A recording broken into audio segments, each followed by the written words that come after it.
Assalamualaikum warahmatullahi wabarakatuh. Hari ini saya akan menceritakan kisah Nabi Ismail. Nabi Ismail iaitu anak Nabi Ibrahim. Ianya mengandungi pelajaran-pelajaran berharga yang dapat kita ambil sebagai panduan hidup. Kisah ini menunjukkan ketekunan, pengabdian kepada Allah dan kepatuhan kepada perintahnya. Nabi Ibrahim dan isterinya Sarah berdoa kepada Allah untuk memberi mereka zuriat yang suci dan taat kepadanya. Allah memperkenankan doa mereka dan memberkati Ibrahim dengan seorang anak lelaki yang akan menjadi Nabi. Kisah ini membawa kita ke Mekah, di mana Nabi Ibrahim diperintahkan oleh Allah untuk meninggalkan isteri dan anaknya di lembah tandus. Dalam ujian berat ini, mereka berdua menyerahkan diri mereka sepenuhnya kepada kehendak Allah. Ibrahim bermimpi bahawa dia akan menyembelih anaknya sebagai ujian dari Allah Subhanahu wa taala. Dan dengan kekuatan iman yang luar biasa, keduanya bersedia untuk mematuhi perintah tersebut. Namun, Allah menyelamatkan mereka berdua. Saksikan apa yang berlaku dalam kisah ini.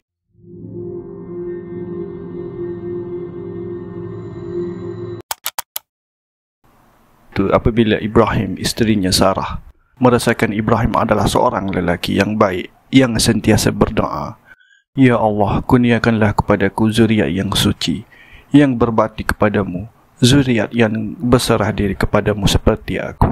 Maka isterinya memutuskan untuk memberikan hambanya, iaitu Hajar, untuk dikawinkan kepada Ibrahim. Dan Allah Subhanahu wa taala memutuskan untuk memberkati Ibrahim alaihissalam dengan seorang anak, iaitu Ismail. Maka setelah Allah Subhanahu wa taala mengurniakan zuriat kepadanya, maka setelah beberapa lama dia diperintahkan untuk mengambil isterinya dan anaknya ini dan bergerak di atas bumi sehingga dia sampai ke suatu tempat yang tandus sama sekali. Tidak ada apa-apa di atasnya. Ia hanyalah tanah dan ia adalah tempat yang sangat panas. Dan Allah Subhanahu wa taala menerangkan, dan itulah lembah Mekah. Apabila sampai di Mekah Al-Mukarramah, Allah Subhanahu wa taala berkata kepadanya, "Tinggalkan wanita ini dan anak itu dan pergi." Dan dia mula berjalan. Dia, Ismail, disusukan sebentar. Kemudian makanan habis dan semuanya kering. Subhanallah. Dan ibunya sedang melihatnya, lalu dia berkata, "Tidak, aku mesti berusaha untuk mencuba dan mencari makanan." Jadi dia memutuskan untuk mendaki bukit itu, yaitu Gunung Safar. Dia naik mendaki gunung itu dan dia mencari dan mencari. Adakah terdapat sebarang tanda? Tiada, tiada kehidupan, tiada pergerakan, tiada apa-apa. Jadi dia turun, berdoa kepada Allah, dan apabila dia sampai ke bawah, dia berlari. Kenapa dia berlari di bahagian bawah? Kerana dia ingin sampai ke puncak gunung yang satu lagi di sisi lain, dan dia tidak mahu terlepas sesiapa yang mungkin melepasinya. Semasa dia berada di bahagian bawah, jadi dia berlari di tempat tertentu dan kemudian dia mendaki. Dia kini berada di Marwah. Dia berdoa lagi untuk rezeki. "Ya Allah, berikan kami kebaikan. Ya Allah, Engkaulah satu-satunya. Kami tahu Engkau tidak akan mengecewakan kami." Dan beberapa kali dia berlari ke atas dan ke bawah dan ke bawah dan ke atas. Allahu Akbar. Berdoa, melihat, memeriksa. Begitulah kasih sayang erti seorang ibu untuk anaknya. Kemudian dia mendengar bunyi dan dia sedang mencari. Bunyi apakah ini? Dan dia turun dan dia melihat di mana bayinya itu. Ibu Ismail menyusukan anaknya, iaitu Ismail, dan meminum daripada air yang ada sehingga akhirnya air tersebut habis. Dia, Hajar, dan juga anaknya merasa kehausan disebabkan kehabisan simpanan air. Dia melihat anaknya dalam keadaan yang cemas kerana anaknya terus menangis. Dia pun pergi untuk mencari sumber air kerana tidak sanggup melihat anaknya kehausan. Dengan itu dia pergi menuju ke Bukit Safa kerana ia adalah bukit yang paling hampir dengannya, lalu berdiri di atasnya. Pandangannya diarahkan ke lembah di sekelilingnya dengan harapan terdapat seseorang, tetapi ternyata tiada seseorang pun. Setelah itu dia pun turun dari Bukit Safa, dan ketika sampai di lembah, dia mengangkat hujung pakaiannya lalu berusaha keras sehingga dia sampai ke lembah itu, iaitu Bukit Marwah. lalu berdiri di atasnya sambil melihat apakah terdapat seseorang di sana, tetapi ternyata tiada seseorang juga. Dia melakukan perkara sedemikian sehingga 7 kali. Ibnu Abbas radhiyallahu anhu meriwayatkan bahawa Nabi sallallahu alaihi wasallam berkata, itulah sa'i yang mesti dilakukan oleh manusia antara dua bukit itu. Ketika dia sampai di puncak Bukit Marwah, dia terdengar suara, lalu dia berkata kepada dirinya sendiri, diam. Dia cuba mendengarnya lagi, lalu dia mendengar suara itu dan berkata, engkau telah mendengarkan suaramu. Apakah bersama engkau terdapat pertolongan? Ternyata suara itu adalah malaikat Jibril yang berada dekat dengan tempat Zamzam. Lalu Jibril alaihissalam mengais tanah dengan tumitnya atau dengan sayapnya, sebagaimana disebutkan dalam riwayat yang lain, sehingga air keluar memancar. Hadis riwayat Al-Bukhari. Dia melihatnya dan dia bersyukur kepada Allah Subhanahu Wa Taala. Dia bersyukur kepada Allah Subhanahu Wa Taala. Dia duduk dan dia mahu mengumpul air. Jadi dia mencipta struktur seperti lembangan, struktur kecil seperti lembangan dengan tangannya, dengan pasir berlumpur, tanah biasa yang kini menjadi seperti tanah liat dan lumpur kerana basah. Dan dia mula berkata dalam bahasa itu, Zam, zam, zam, zam, maksudnya berhenti, berhenti, berhenti, kerana kami sekarang mahu mengambil kamu, iaitu air, dan minum. Jadi air itu berhenti, sehingga hari ini kita mempunyai air ini yang dikenali sebagai Zamzam dari perigi yang sama. Selepas beberapa lama, burung mula datang. Ketika burung mulai datang dan mereka minum dari sana, di tengah padang pasir, tiada kehidupan di sana. Dan ada satu kabilah yang lalu, kabilah ini dikenali kabilah Jurhum, iaitu suku Jurhum, puak Jurhum. Ketika kabilah itu sedang berjalan di padang pasir yang panas itu, sambil itu mereka mencari jika ternampak burung terbang. Mengapa mereka mencari burung itu? Bukan untuk memburu burung, tetapi di mana sahaja kamu melihat burung, itu bermakna ada air berdekatan. Jika kamu berada di tengah-tengah lautan, jika kamu melihat burung, itu bermakna ada darat berdekatan. Itulah salah satu fungsi burung yang dicipta oleh Allah Subhanahu Wa Taala. Allah, sungguh cantik ciptaannya. Jadi puak Jurhum sedang melalui di kawasan itu dan mereka melihat beberapa burung di tengah-tengah padang pasir sedang terbang. Jadi mereka memutuskan untuk memeriksa apa yang berlaku dan mereka menghantar seorang untuk pergi dan melihat ke manakah burung-burung ini terbang. Jadi burung-burung ini telah pergi dan mereka duduk di sekeliling perigi yang memancar air. Mereka minum dan utusan ini menemui seorang wanita yang mempunyai bayi kecil. Maka dia kembali kepada kaumnya Jurhum, kabilah itu, dan dia menerangkan kepada mereka. Mereka sangat-sangat kagum. Mereka datang, mereka tahu ini adalah satu keajaiban. Maka mereka bertanya kepada perempuan itu, apakah kamu keberatan jika kami tinggal di sini? Kenapa? Kerana ada air yang mengalir dari sini. Ia memancar. Itu tidak pernah berlaku di mana-mana padang pasir. Tidak berlaku. Air memancar dari bawah. Dari situ dia sedar mereka ini mempunyai perwatakan yang baik. Mereka adalah orang yang berdisiplin. Mereka berbudaya. Jadi dia berkata, lihat, kamu boleh datang dan tinggal di sini dengan syarat air ini milik kami, bukan milik kita. Kami akan membenarkan kamu meminumnya, tetapi ia adalah harta kami, bukan milik kamu. Jadi kamu boleh minum dan mendapat manfaat. Mereka tinggal di sana. Mereka sangat gembira dan mereka menyayangi anak kecil itu. Mereka menyayangi kanak-kanak itu, dan apabila kanak-kanak itu membesar, mereka mengajarnya bahasa Arab. Mereka adalah orang Arab tulen. Mereka mengajarnya bahasa Arab. Mereka mengajarnya adab dan sebagainya. Dan apabila dia membesar, bapanya selalu datang dan pergi. Ayahnya Ibrahim alaihissalam, bila dia balik pada satu peringkat, dia nampak, Masya Allah, ini persediaan, dan dia cukup gembira dengannya, dan dia pernah datang, dan dia pernah pergi. Dan selepas itu, pada suatu hari ketika Ibrahim AS masuk ke Mekah, dan dia sedang berbaring, dia bermimpi. Suatu malam dia akan melihat dirinya menyembelih anaknya Ismail, dan kini Ibrahim AS sedang dalam ujian yang hebat. Dia berada dalam kedudukan yang sangat sukar. Sembelihlah anakmu. sembelihlah anakmu. Mungkin kita berfikir tentangnya, ia mudah, tetapi ia berlaku kepada kamu. Kamu sedar, ia sangat sukar. Sembelih anak sendiri, bolehkah kamu bayangkan bila kamu sembelih anak sendiri? Tetapi apakah jawapan Ibrahim AS?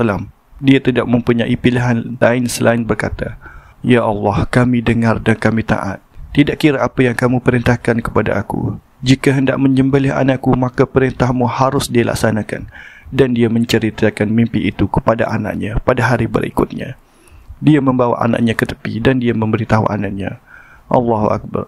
Allah Subhanahu Wa Taala menyebut perkara ini dalam Al-Quran. Maka ketika anaknya itu sampai ke peringkat umur yang membolehkan dia berusaha bersama-sama dengannya, Nabi Ibrahim berkata, Wahai anak kesayanganku, sesungguhnya aku melihat dalam mimpi bahawa aku akan menyembelihmu. Maka fikirkanlah apa pendapatmu. Anaknya menjawab, Wahai ayah, jalankanlah apa yang diperintahkan kepadamu. InsyaAllah ayah akan mendapati daku dari orang-orang yang sabar. Surah As-Saffat ayat 102. Setemata dia menyerahkan diri dan Ibrahim berhenti sekejap untuk berfikir, Subhanallah, inilah Nabi. Ini adalah orang yang takut kepada Allah. Inilah seseorang yang cintanya kepada Allah, yang hidup untuk Allah, yang mati untuk Allah Subhanahu Wa Taala. Ismail berkata kepada ayahnya, Wahai ayah, kerjakanlah apa yang diperintahkan Allah kepadamu. Jika Allah menyuruhmu menyembelihku, maka lakukanlah. InsyaAllah, dengan izin Allah, kamu akan mendapatiku dari orang-orang yang sabar. Inilah hati sebenar seseorang yang mencintai Allah dan mentaatinya. Subhanallah. Dan Ibrahim akan mengambil anaknya. Dia berkumpul dan mencari tempat yang baik untuk menyembelih anaknya. Dan tempat itu jauh dari ibunya. Pada ketika itu, Iblis akan datang cuba memalingkan Ibrahim dari apa yang dilihatnya. Dan dia datang kepada Ibrahim dan dia berkata, Wahai Ibrahim, kamu akan mengambil anak kamu. Kamu akan pergi dan menyembelih anak kamu. Kamu baru melihat mimpi. Mungkin itu hanya mimpi. Mimpi yang bodoh. Maka Ibrahim mengambil batu dan melemparkannya, merejamnya. Setelah itu, ketika Nabi Ibrahim berjalan ke atas bukit, dia melihat Iblis dan dia melemparkan batu semula. Kemudian Iblis itu pergi kepada Ismail. Iblis itu berusaha untuk menjauhkan Ismail daripada mengikuti bapanya. Dan ketika itu, Ibrahim melihat Iblis cuba menyingkirkan Ismail. Lalu Ibrahim melemparkan batu semula. Ada pendapat mengatakan Ibrahim melemparkan batu 3 kali ketika Iblis cuba meyakinkan Ismail. Dan ada juga pendapat mengatakan 3 kali tersebut berlaku ketika Iblis cuba bercakap dengan Ibrahim. Ibrahim melihat Iblis dan ketika Iblis cuba meyakinkan Ismail. Dan itulah sebabnya apabila kamu pergi haji, kamu melemparkan 3 pelempar yang berbeza itu. Mengingatkan diri kamu sendiri, apabila kamu cuba melakukan sesuatu kerana Allah, hendaklah kamu teguh dan kuat. Dan kemudian mereka pergi ke sebuah batu besar untuk meletakkan Ismail di atasnya dan menyembelihnya. Dan subhanallah, lihatlah apa yang Ismail beritahu ayahnya ketika itu. Dia berkata kepadanya, Wahai ayah, hadapkanlah mukaku ke tanah. Jadi apabila kamu melihat aku, halakan muka aku ke tanah. Jadi sekiranya kamu melihat muka aku semasa kamu menyembelihku, kamu akan simpati. Jadi palingkanlah muka aku dan asah pisaumu, supaya kamu dapat menyembelihku dengan cepat. Dan kamu teruskan dengan perintah Allah Subhanahu Wa Taala. Dan Ibrahim memalingkan muka Ismail ke arah tanah. Setelah keduanya berserah bulat-bulat menjunjung perintah Allah itu, dan Nabi Ibrahim merebahkan anaknya dengan meletakkan iringan mukanya di atas tumpuk tanah. Kami sifatkan Ibrahim dengan kesungguhan azamnya, itu telah menjalankan perintah kami. Surah As-Saffat ayat 103. Allah berkata mereka dua menyerah kepada arahan Allah. Ibrahim AS memegang anaknya. Muka Ismail menghala ke tanah. Pisau yang diasah ada pada tangannya. Dia meletakkan diri di leher Ismail AS dan dia cuba untuk menyembelih. Dan setiap kali dia cuba untuk menyembelih, pisau akan berputar ke sisi lain. Dan sekali lagi dia cuba untuk menyembelih dan pisau akan berputar ke sisi lain. kerana pisau akan memotong hanya dengan kehendak Allah, sebagaimana api hanya akan menyala dengan kehendak Allah Subhanahu wa taala. Ada juga pendapat mengatakan pisau itu menjadi tumpul ketika setiap kali Ibrahim cuba menyembelih Ismail. Dan kami tebus anaknya itu dengan seekor binatang sembelihan yang besar. Surah As-Saffat ayat 107. Pertama, Allah berfirman, serta kami menyerunya, wahai Ibrahim, engkau telah menyempurnakan maksud mimpi yang engkau lihat itu. Demikianlah, sebenarnya kami membalas orang-orang yang berusaha mengerjakan kebaikan. Surah As-Saffat 104 hingga 105. Allah Akbar. Kami menggantikannya dengan seekor kibas jantan dari syurga, dan Ibrahim AS menyembelih kibas jantan dari syurga itu, dan dia menyembelih, dan dia telah melihat ini adalah seekor kibas jantan. Dan Allah Subhanahu wa taala berseru, wahai Ibrahim, sesungguhnya kamu adalah orang yang benar kepada kami. Kami telah menguji kamu dan kamu telah lulus ujian itu. Sekarang kamu boleh bertanya apa yang kamu mahu. Itu semua milik kamu. Allah Akbar. Dan ingatlah ketika Nabi Ibrahim diuji oleh Tuhannya dengan beberapa kalimah, suruhan dan larangan, maka Ibrahim pun menyempurnakannya. Setelah itu Allah berfirman, sesungguhnya aku melantikmu menjadi imam, pemimpin ikutan bagi umat manusia. Nabi Ibrahim pun memohon dengan berkata, ya Tuhanku, jadikanlah juga apalah jua kiranya dari keturunanku pemimpin-pemimpin ikutan. Allah berfirman, permohonanmu diterima, tetapi janjiku ini tidak akan didapati oleh orang-orang zalim. Surah Al-Baqarah ayat 124. Ini adalah ujian muktamad, dan lulus ujian itu bukan sahaja untuk bapa, malah untuk anak. Sekarang ada orang yang terdahulu kitab suci yang mengatakan bahawa korban adalah Ishak dan ia bukan Ismail. Ishak belum lahir pada masa itu. Dia belum berada di sana ketika itu. Dan ini berlaku di Makkah hingga Mukarramah. Jadi ia tidak ada gunanya mempertikaikan itu. Dari segi sejarah, terbukti melalui sejarah bahawa Ishak AS tidak ada di sana. Dan sebagaimana hari yang kita semua sambut, iaitu Hari Raya Korban atau Hari Raya Haji, ialah perayaan yang disambut oleh umat Islam di seluruh dunia. Ini bagi menghormati kesanggupan Nabi Ibrahim untuk mengorbankan anaknya Nabi Ismail sebagai tindakan mematuhi perintah Allah Subhanahu wa taala. Ada juga pendapat ulama mengatakan dengan kejadian ini bermaksud Allah mahu menunjukkan yang Allah mengharamkan korban manusia sebagaimana yang dilakukan oleh bangsa terdahulu seperti bangsa Pagan, Mayan, Aztec dan sebagainya. Ini bermaksud untuk meminta sesuatu kepada Allah, kamu tidak perlu melakukan apa-apa sembelihan manusia kerana ianya tidak diterima oleh Allah. Cukuplah berdoa kepada Allah kerana Allah adalah yang maha penyayang lagi maha mengasihani. Setiap ujian yang diperoleh oleh Nabi dan Rasul, ianya amatlah bermakna kepada kita semua. Kerana selepas itu, Allah berfirman dalam Al-Quran, pernah Allah memanggilnya dan memberitahunya bahawa kita telah menggantikan ini dengan satu korban dari syurga. Kemudian Allah berfirman, dan kami berikan kabar gembira kepadanya tentang seorang lagi anak yang bernama Ishak yang akan datang kepadanya. Kabar gembira ini berlaku selepas Nabi Lut berdoa. Allah mengutuskan 3 malaikat yang menukarkan dalam bentuk manusia dan singgah ke rumah Ibrahim sebelum mereka pergi ke tempat Nabi Lut. Dan 3 malaikat itu menyampaikan berita gembira ini kepada Ibrahim AS bahawa isteri Nabi Ibrahim mengandung dan akan melahirkan seorang anak yang bernama Ishak. Jadi ini adalah seorang lagi anaknya. Dan hari-hari telah berlalu, kemudian datang lagi perintah dari Allah Subhanahu wa taala untuk membina rumah sebagai lambang keesaan Allah Subhanahu wa taala. Dan Ibrahim AS akan pergi ke lembah Mekah dan dia akan melihat Ismail dan dia akan berkata kepada Ismail, wahai anakku, Allah telah memerintahkan aku. Maka Ismail akan berkata, ya ayah, buatlah apa yang Allah Subhanahu wa taala telah memerintahkan kamu untuk melakukannya. Maka Ibrahim berkata kepada Ismail, mahukah kamu menolongku? Maka Ismail berkata, ya, aku akan menolongmu. Mereka berdoa kepada Allah Subhanahu wa taala ketika mereka melakukan ini. Apakah doa itu?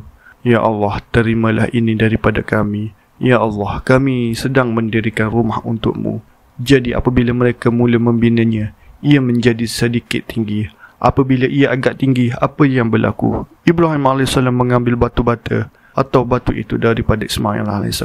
Tiada mortar yang digunakan, tiada semen. Ia hanya batu di atas, batu di atas, batu di atas, batu di atas batu. Masing-masing sesuai dengan yang lain, seperti puzzle. Sama seperti yang saya ceritakan ketika Nuh membina bahtera. Jadi apa yang berlaku? Semasa mereka meletakkannya, kini ia menjadi agak tinggi. Maka Allah Subhanahu Wa Taala secara ajaibnya menyebabkan batu tertentu yang didudukinya naik sedikit lebih tinggi dan dia meletakkannya. Kemudian ia akan turun sedikit. Dia akan mengambilnya dan yang seterusnya untuk disusun. Kemudian ketinggian rumah itu meningkat sedikit. Dia meletakkan batu seterusnya. Kemudian ia akan rendah. Mereka tahu bahawa ini adalah perbuatan Allah. Ia adalah rumah Allah. Dia telah menunjukkan kepada kita terlalu banyak kali bahawa pasti dia bersama kita. Dan apabila rumah itu dibina, terdapat satu sudut. Ibrahim AS berfikir dalam hati, aku mahu meletakkan batu yang betul di sudut ini, yang sesuai dengan sudut. Dan dia cuba mencari batu dan bertanya kepada Ismail AS, mari kita meletakkan batu di sini. Dan Ismail AS sedang mencari sesuatu, tetapi dia tidak menemuinya. Dan kemudian Ismail AS kembali dan dia sedang melihat batu yang indah di sana. Dia berkata, apakah ini? Dia berkata, Allah menurunkan kepadaku batu dari jannah, dari syurga. Batu ini datang dan inilah yang kita namakan hari ini ialah Al-Hajaratul Aswad, iaitu Al-Hajar Al-Aswad. Pada asalnya batu ini berwarna putih dan ia menjadi hitam disebabkan dosa-dosa manusia.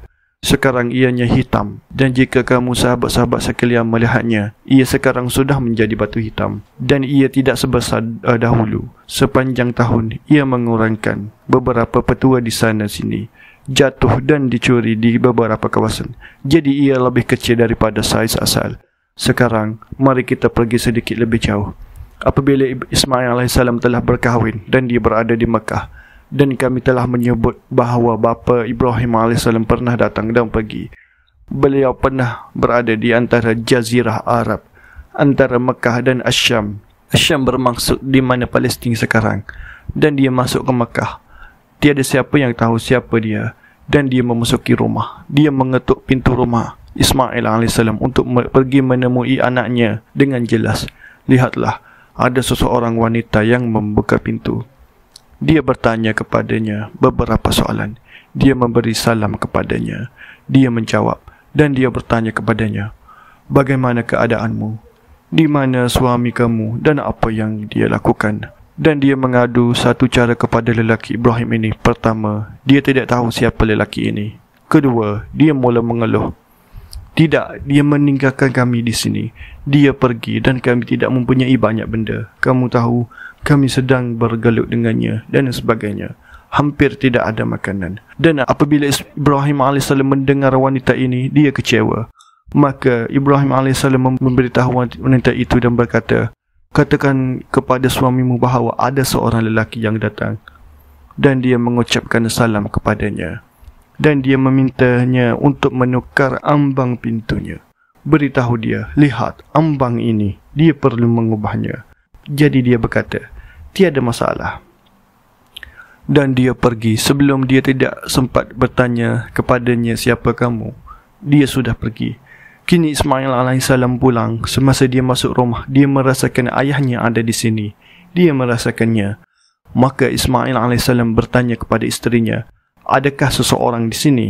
Dia berkata, oh ya, ada seseorang lelaki yang datang. Siapa dia? Saya tidak tahu siapa dia, tetapi dia seorang lelaki tua. Dan dia menerangkan sedikit penerangan. Jadi dia bertanya soalan, adakah dia mempunyai sebarang mesej? Ya, dia memberikan kamu salam.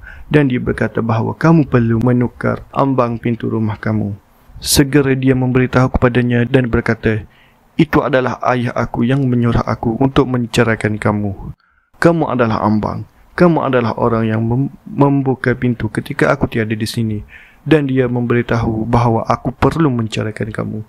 Dan dia berkata kepadanya, silakan pulang kepada keluargamu. Sekarang Ismail akan mengahwini seorang perempuan. Dari mana perempuan itu berasal? Dia berasal dari Mekah. Dia dari suku Jurhum. Dan Jurhum, mereka mengangkatnya Ismail. Mereka mengangkat Ismail dan mereka mengahwininya. Mereka sangat menyayanginya. Mereka mengahwininya dengan salah seorang daripada mereka. Dan Jurhum menerimanya dan memberitahunya, "Jangan risau, kami akan kahwinkan kamu dengan yang lain." Mereka sangat gembira. Mereka tahu bahawa jika lelaki ini berkata sesuatu, pasti ada sebab di sebaliknya. Begitu juga Ismail AS. Dia bukan hanya mengikut ayahnya tanpa sebab. Dia tahu bahawa ini adalah ayahnya. Dia adalah orang suci. Dia seorang Nabi dan juga seorang Nabi mengarahkan aku, terus aku akan melakukannya. Maka Ibrahim AS pergi dan masa terus berlanjut. Ismail berkahwin lagi dengan perempuan lain dari suku yang sama dan dia hidup bahagia. Selepas beberapa lama, Ibrahim AS kembali. Benda yang sama, dia mengetuk pintu. Pintu dibuka. Dia bertanya kepada wanita ini selepas memberi salam kepadanya, "Bagaimana keadaan kamu? Apa yang berlaku di sini?" dan sebagainya. Dan dia berkata, "Tidak berlaku apa-apa, Alhamdulillah." Dia tidak bercakap berlebihan dengannya. "Alhamdulillah, kami memuji Allah dan semua keadaan." Maka Ibrahim AS memberitahu wanita ini dan dia berkata kepadanya, "Sampaikan salam aku kepadanya, sampaikan salam aku dan beritahu dia supaya dia menjaga ambang pintu rumahnya." Maka apabila Ismail AS kembali, dia merasakan bapanya ada di sana. Dia bertanya, "Adakah sesiapa datang melawat?" Dia berkata, "Ya." Dia menggambarkan, tetapi kali ini apabila dia bertanya, apa yang dia katakan? Isterinya berkata, "Dia mengirimkan salam kepadamu dan dia menyuruh kamu menjaga ambang pintu rumahmu." Maka dia berkata, "Itu adalah ayahku yang menyuruhku untuk mengekalkan kamu sebagai isteri. Kamu perempuan yang baik, Alhamdulillah." Dan kemudian tamadun dan penempatan mula berlaku di lembah Mekah. Dan Ismail AS, bapanya ialah Ibrahim. Ibrahim bukan orang Arab. Dan di sinilah orang Arab masuk. Dan Arab asli, mereka berasal dari Yaman. Orang Arab asli mereka berasal dari Yaman. Kini apabila suku Yaman, Jurhum, bercampur dengan Ismail, dan Ismail bercampur dengan mereka, Ismail berkembang di kalangan suku Jurhum dan dia bercakap bahasa yang dituturkan oleh Jurhum. Itulah bahasa Arab. Dan bukan sahaja Ismail belajar bahasa Arab daripada mereka, tetapi dia menjadi begitu fasih dalam bahasa Arab. Beliau adalah ulama dalam bahasa Arab. Dia menjadi salah seorang yang terbaik di antara mereka dalam bahasa Arab. Dan Ismail AS berkahwin dari suku Jurhum. Kemudian keturunan datang dan mengambil tempat di lembah Mekah dari Ismail AS. Dan dari keturunan Quraisy datang, dari Quraisy Hashim datang, dan dari Hashim lahirlah Abdul Muttalib. Dan Abdul Muttalib adalah datuk kepada Nabi Muhammad SAW. Siapakah Ismail? Ismail adalah anak kepada Ibrahim. Dan Ibrahim, dia adalah datuk dari semua Nabi dan Rasul yang datang selepas darinya. Berbalik kepada titik bagaimana Ismail asalnya bukan Arab, tetapi berkahwin dengan Arab, tinggal di antara mereka, dan dia mempunyai keturunan bersama mereka. Itulah sebabnya orang Yaman, orang Arab, sebelum Ismail, mereka memanggilnya mereka orang Arab asli. Orang Arab yang datang selepas Ismail, mereka memanggil mereka Al-Arab Al-Musta'ribah. Dalam erti kata lain, Arab tiruan kalau nak sebut. Al-Arab Al-Musta'ribah ialah mereka yang bukan asalnya Arab, tetapi mereka masuk dan sesuai untuk menjadi Arab. Dan dari kalangan mereka ialah Muhammad SAW dan kebanyakan orang Arab hari ini. Jadi mereka semua adalah Musta'ribah Arab. Dan salah satu kisah ini menceritakan sejarah ringkas dari mana asal orang Arab. Antara ciri khas Ismail AS ialah apa yang Allah sebutkan tentang dia dalam Al-Quran. Dan inilah kita harus mencontohi apa yang saya akan baca ketika kita semua mungkin kekurangan ciri ini. Allah berfirman dalam Al-Quran, "Dan bacakanlah wahai Muhammad di dalam kitab Al-Quran ini perihal Nabi Ismail. Sesungguhnya ia adalah benar menepati janji dan adalah ia dari seorang Rasul, lagi berpangkat Nabi. dan adalah ia menyuruh keluarganya mengerjakan sembahyang dan memberi zakat, dan ia pula adalah seorang yang diredai di sisi Tuhannya. Al-Quran Surah Maryam ayat 54 hingga 55. Dia sentiasa menepati janjinya. Dia sentiasa jujur. Apabila dia berjanji, dia akan menunaikannya. Dia akan menunaikan janjinya jika dia berjanji kepada seseorang. Apalagi, beliau biasa memerintahkan, bukan sekadar menasihati, tetapi memerintahkan kepada keluarganya, isteri dan anak-anaknya untuk menunaikan solat dan membayar zakat. Dan di atas itu dia diredai Tuhannya. Diriwayatkan bahawa Ismail AS pernah berjanji kepada seseorang tertentu untuk menemuinya pada waktu asar di tempat tertentu. Ia mengatakan dia pergi ke sana dan dia menunggu lelaki itu, dan dia tidak akan meninggalkan tempatnya. Lelaki itu lupa bahawa dia ada janji dengan Ismail AS, tetapi dia berkata kepadanya, "Berjanjilah dengan aku." Dan Ismail AS menunggu dari asar hingga maghrib. Jadi kira-kira 3 jam atau lebih dia menunggunya kerana dia pernah menunaikan janjinya. Lelaki itu kemudian datang dan akhirnya dia meminta maaf. Di Mekah, beliau tinggal sepanjang hayatnya di sana, dan beliau meninggal dunia di Mekah, dan beliau dimakamkan di Mekah. Kisah Nabi Ismail memberikan kita banyak pelajaran berharga. Pertama, ia menunjukkan pentingnya berdoa kepada Allah dengan ikhlas dan penuh keyakinan. Nabi Ibrahim berdoa dengan sungguh-sungguh supaya mendapatkan zuriat serta untuk mendapatkan keturunan yang taat kepada Allah. Kedua, kisah ini mengajarkan kita tentang kepatuhan kepada perintah Allah. Nabi Ibrahim dengan tulus menerima perintah Allah untuk mengorbankan Ismail sebagai ujian imam mereka. Ini mengingatkan kita untuk selalu tunduk kepada kehendaknya walaupun dalam situasi yang sukar. Ketiga, kisah ini mengajarkan kita tentang pentingnya pengorbanan. Nabi Ibrahim dan Ismail rela mengorbankan sesuatu yang sangat mereka cintai demi ketaatan kepada Allah. Ini mengingatkan kita untuk menjadi hamba yang rela mengorbankan waktu, tenaga dan harta kita untuk kebaikan dan ketaatan kepada Allah. Keempat, ia menceritakan asal-usul Mekah, hari raya korban serta keturunan Nabi. Keseluruhannya, kisah Nabi Ismail mengilhami kita untuk menjadi hamba yang taat, beriman dan penuh kesabaran dalam hidup kita. Wabillahi wastaufiq wa hidayah. Wassalamualaikum warahmatullahi wabarakatuh. Sampai kita berjumpa lagi.